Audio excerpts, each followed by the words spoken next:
Safety Bill is a new piece of legislation which will force social media companies to regulate themselves and regulate the content that appears on their platforms, and Ofcom is going to oversee the whole process.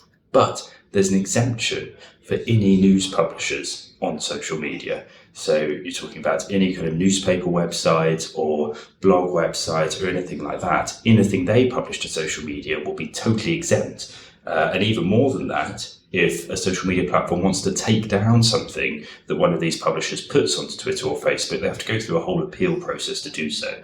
Now, there's a few problems. First of all, the criteria that you need to meet to qualify for this news publisher exemption is in one way incredibly broad and vague and very loose. And what that means is that in practice, lots of racist and other kind of extremist publishers based right across the web are likely to be able to qualify, and actually Twitter and Facebook won't be able to take down their content like they can now. So actually, in some ways, this exemption is going to make social media less safe.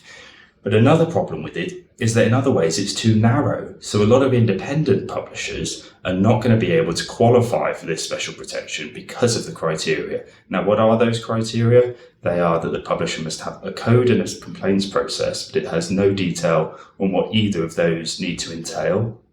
It also says that publishers must have a UK address and a team of contributors. Now, those criteria are totally arbitrary and they don't apply to a lot of independent publishers. So those publishers are going to miss out.